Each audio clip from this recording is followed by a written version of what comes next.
Rudi, wieder Italien heuer? Ich weiß nicht, hey. Was macht man denn da schon großartig? 2 Wochen lang faul am Strand rumflackern, in der Sonne brutzeln und ein wenig blöd schauen. Eigentlich ist es daheim auch ganz schön. Ja, daheim ist ganz schön, da hast du schon recht. Ja, gut, dann macht man dieses Jahr Urlaub daheim. Ja, gern, ist mir auch recht. Du, es gibt so viele Sachen, die ich schon lange mal wieder machen will. Ja, zum Beispiel mit dem Radl Salzach entlang und Richtung Salzburg fahren. Ja, oder einmal wieder Bergwandern. Für den Anfang an Hochfein. Ja, oder mal ins Burgmuseum. Ich möchte so gerne mal in das Burgmuseum wieder rein. Da sind so schöne Ausstellungen oft. Naja, oder nach Eding zum Schottencampen fahren. Oder in Alteding, da war ich schon ewig nimmer. Da kann man ja zu Fuß wandern. Ja, das ist wie Wallfahrten. Ja, Rudi, was meinst du denn?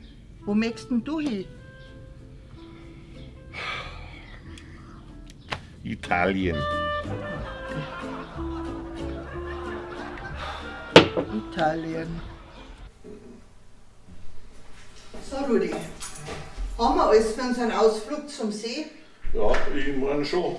Schauen wir mal. Handtücher, Hammer, Sonnenschirm, Hammer, Sonnenhut, Hammer, Brotzeit, Hammer, Getränke, Hammer, Liegedecken, Hammer, Sonnencreme. Hammer. Ja, dann kann man eigentlich fahren zum See. Ja, dann kann man eigentlich fahren zum See.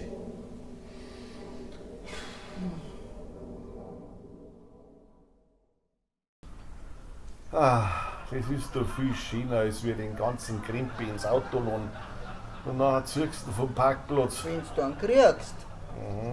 500 Meter über den Kiesplatz zum Liegeplatz. Wenn du einen kriegst.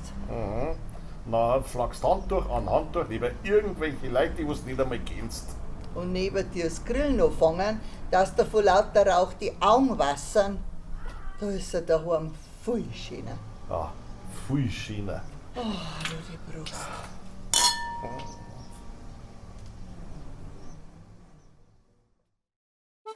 Bayern Comedy wird unterstützt durch die private Landbrauerei Schönramm.